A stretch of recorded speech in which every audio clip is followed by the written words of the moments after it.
Now we're talking about prepping the drywall and stuff, and they did a really super good job on prepping this, sanding off the edges, and they've already done their texture. This is a spray. This is not spray texture. This is knockdown, or not knockdown.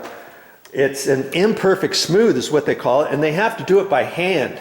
And see, when they do it by hand, they have to coat the entire walls and the ceilings and all that. And you know, what they could have done is, if I was the general contractor on this job and I had the sheetrockers in here doing their imperfect smooth, I would tell them, hey, I want you to take your drywall mud and I want you to go all the way down. I don't want you to skimp on it and leave it up. See how high this is right here from here, and see how it's really thick right there and stuff.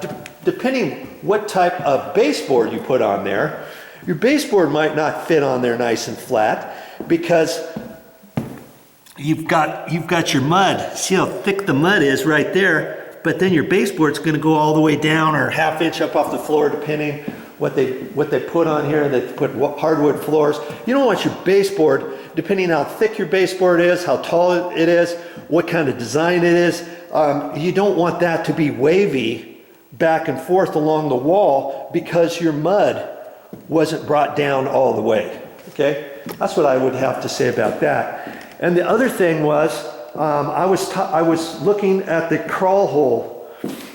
Lots of times the crawl hole, like for your ceiling, here it is. Let's just talk about this for a minute. It looks like it's really nice, right? Okay, see how they put the bullnose trim around there and everything? And then that piece of sheetrock there, you lift that piece of sheetrock up and then you're up in the ceiling. But look what they've done. You see where the inside corner is from sheetrock coming up to the bottom of your crawl hole piece. There's not even a mark there. It looks like they finished it and they didn't. They put the mud on there and stuff, but they didn't leave a gap where there. First person who goes up through there, they're going to have to score the edges all the way around with a sheetrock knife or push it up, and now you're gonna have a wonky angle piece up there, and you're gonna have a discoloration, and your ceiling piece might have sheetrock mud on it and stuff. And what I would have done there is the little pieces coming up the sides, I would have put an L metal right there. Kind of looks like half of a sheetrock corner, and it's got a nice top edge on it, and then you nail it down on the side of the sheetrock, and then it goes over the top edge, that metal, and then you'd have a nice straight metal edge around there, and then you would cut the piece of sheetrock and then just drop it down from there, and then every time you finish your mud, have that top piece lifted off of there. And see, when they did their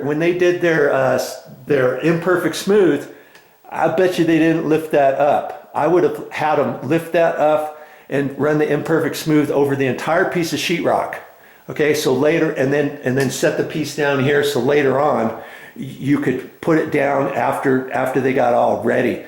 As it is, when they lift that up, there's going to be a line around there, and depending on how straight that line is or whatever, you're always going to have a rough edge. When you lift that up, you're going to have a rough edge on the top edge of your sheetrock that goes up the side. You see what I'm saying?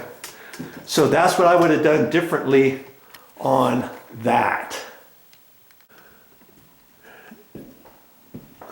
I'm just walking through here. They really did a good job when they were prepping the drywall. And see, they did the bullnose edges, and they kept all of the sheetrock mud off of here. They sanded these. You want those nice and smooth when you paint. Even I've seen and they've already done the imperfect smooth texture on here. Now, the question would become, if you spray textured all of these walls would you then wouldn't you leave the spray texture on these bull-nosed edges? Well, I've seen it both ways.